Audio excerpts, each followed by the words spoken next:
Welcome to the Voice of Adventure. Today's story will take us to a war-torn land full of hate in the History of Bloodshed. Gorm bolted awake, the sound of banging metal ringing in his ears. One of the palace guards pounded the cell bars with his spear. "Wake up!" he shouted. "Here's your breakfast." The guard threw a few pieces of bread into the cell. He stood there for a second, looking down on Gorm, who slowly picked up the food off the floor. "Disgusting," the guard said scornfully before marching away. As Gorm ate, he wondered what he had done to deserve this kind of treatment. He was a moneylender, yes, not the most appreciated job, and had made some questionable decisions before, but people looked at him with nothing but disgust now. Were blue eyes such a crime? Gorm remembered his school days, and learning that about 150 years ago, before this kingdom was formed, this land was inhabited with many small clans. There was tension and unrest between these clans, until one day Stamrobrere started to unite them. He went around to each clan and either convinced them to join willingly or by force. He united them all until there was just one clan left, the monstrous Gorma clan, also known as the Blue-Eyed Clan, whose stature was as intimidating as the color of their eyes. Stamrobrere invited them to join his coalition, but they refused. He threatened them with his military might, but they stood firm in their decision. It became an all-out war, which led to a massacre.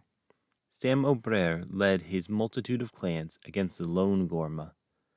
The battle didn't last long, but among the casualties was Stam's son. Stamrobrere vowed to avenge his son and swore to kill any Gorman who survived. Even after 150 years, the king's vengeance had not diminished, but was passed down from father to son, the mandate to hunt anyone with blue eyes. Now Gorm was born with blue eyes, but from an early age his mother had taught him magic to disguise his eyes. He didn't understand why he had to change his eye color, but his mother insisted it was for his safety. The magic Gorm learned from his mother became part of his daily routine, until he forgot why he'd even cast a spell every day. About a week ago, when Gorm was off to collect a debt, the person could not pay. The debtor pleaded for more time, but Gorm had no patience and demanded the money. Realizing that extending the deadline was not an option, the person offered to trade. He brought out a rare black ore he had found recently. He told Gorm that this ore had special properties. Gorm picked up the piece of ore, and instantly his magic was cancelled, and his true eyes revealed. The man fell back, stunned, his eyes filled with fear. Gorm, without realizing what happened, took him up on the trade. As he walked through the town, everyone was avoiding him more than usual, but he figured that was because he hadn't bathed in a while. Suddenly, palace guards appeared and grabbed him. "Whoa! Hey fella, what's this about?"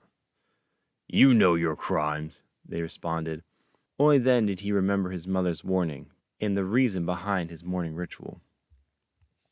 Gorm tried to resist and convince the guards he had no connections to the Blue-Eyed Clan, but they didn't listen. The guards scoffed and threw him into a cell deep in the dungeon. His cell had no windows, and the only light came from flickering torches at the end of the hall. A single shackle around his ankle kept him from moving far. The stone floor and walls made the nights blisteringly cold. With no extra garments, Gorm had to curl up in a corner just to keep warm. As Gorm sat in his cold cell, he heard a voice from down the hall. "Make way for the king!" it shouted. A few seconds later, King Odio stood in front of Gorm's cell. Instinctually, he dropped to his knees and bowed to the king, head touching the ground. The king wore a bright red cloak lined with the most exquisite animal furs. His crown was so large it covered his hair. It was made of solid gold set with expensive gems. His short, bushy beard was starting to gray. "What are you doing in my kingdom, you dirty imbecile?" King Odio asked, pure hatred in his voice. Gorm looked up for a second, but seeing the king's look, he quickly put his head back on the ground. Shaking, he said, "I have lived here all my life, my king. I'm a simple moneylender. I just collect what is owed to me. I know you are a spy. You filthy blue-eyed people are planning an uprising. You've been gathering information about my kingdom and feeding it to your broken clan. Ever since my forefathers conquered this land, your people have sought to destroy us. King Odio stepped close to the cell. He spoke softer, but in a commanding voice. Where is your hideout? Gorm stayed on the floor, stunned that his king would accuse him of this. Cautiously, he said, I have no idea about any uprising. Silence! King Odio shouted, cutting him off. You are speaking lies. But do not worry.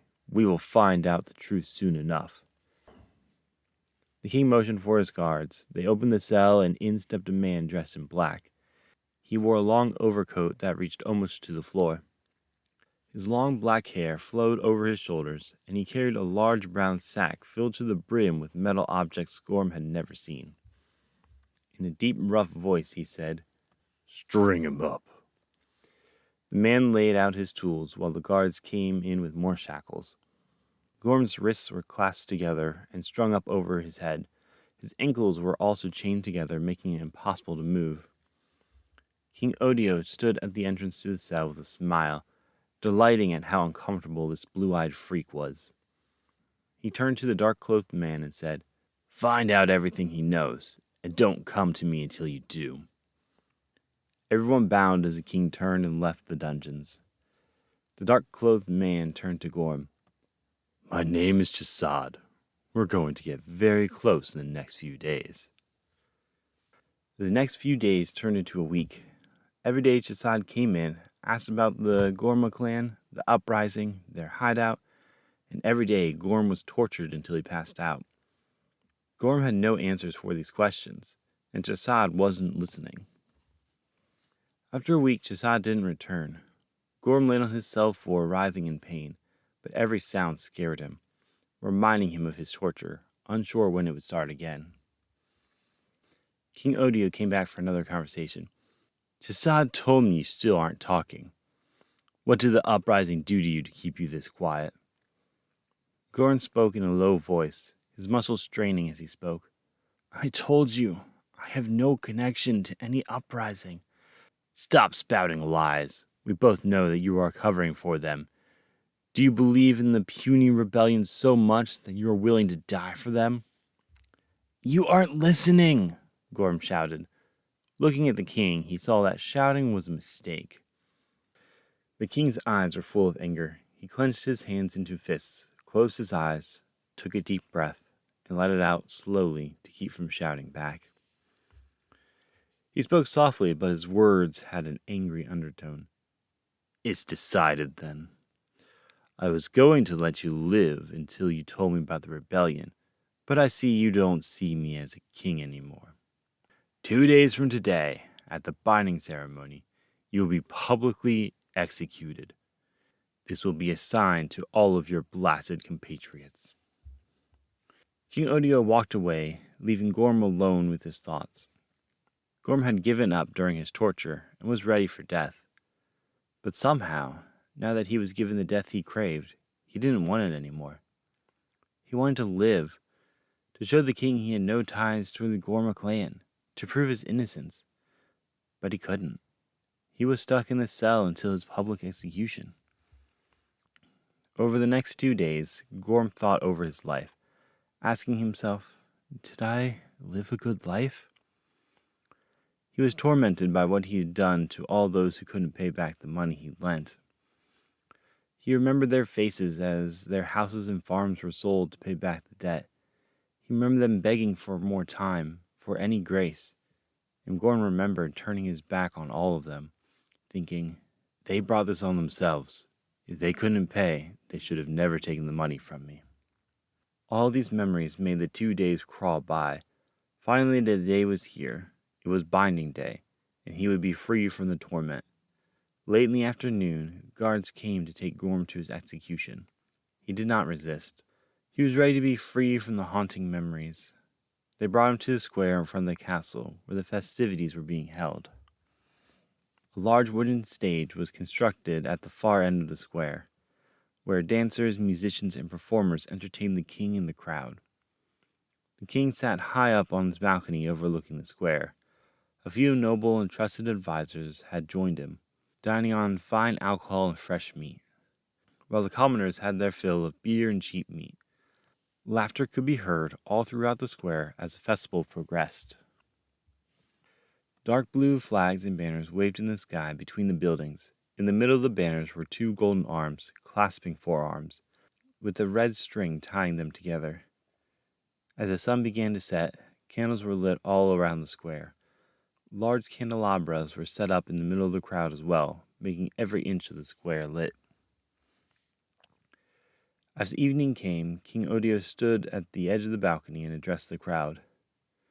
"Thank you for coming out to this year's binding ceremony. My kingdom has come so far from when my ancestor Stamo Brer joined this land together. Only 150 years ago, we were nothing but lowly clansmen, fighting against each other for no reason. But now, we are united as one." King Odio held up his fist in the air as people cheered. Lowering his hand to silence the crowd, he continued, "There have been some bumps along the way. We did have a famine, we were riddled with disease for a time, and at the beginning, the cursed Gorm clan tried to impede us from uniting." King Odio said the last line with great disdain, looking down where Gorm was being held. "But we have overcome all of these obstacles, and with this experience, we will overcome anything the future holds." The people erupted in cheers once again. King Odio took a minute to bask in their praise. "Now, before we get back to the fun of this evening, I have a special gift." King Odio motioned to the stage. His royal guards dragged out a chopping block and pulled Gorma's chains, making him stumble as he walked. "The man shackled on stage is a spy of the Gorm clan's uprising." A loud gasp came from the crowd, followed by a few people shouting, "Bow!" and "Kill him!" Gorm wanted to protest and let the crowd know the truth, but looking out into their eyes, he saw no sympathy. He had no chance to convince anyone. Now, the king motioned for the crowd to be quiet. "This is not the only treat I have for you this evening. As we all know, these spies changed their eye color to fit in with us. But we now have countermeasure." Royal guards moved and blocked every exit from the square. "Thanks to Gorm here, we now have a stone that can dispel magic. We will use this stone to reveal every spy within the kingdom." The crowd was quiet, stunned at the sudden announcement. Only a few drunk men shouting, "Hell yeah!" broke the silence. "Tonight we will begin to completely cleanse our kingdom of those vermin. Starting with this one." He pointed at Gorm as he finished. "Let us begin the public executions." King Odio started laughing as the royal guards took Gorm to the chopping block. Gorm was forced to kneel down over the wooden slab. All he could think about was, how many will die tonight because I touched that stone?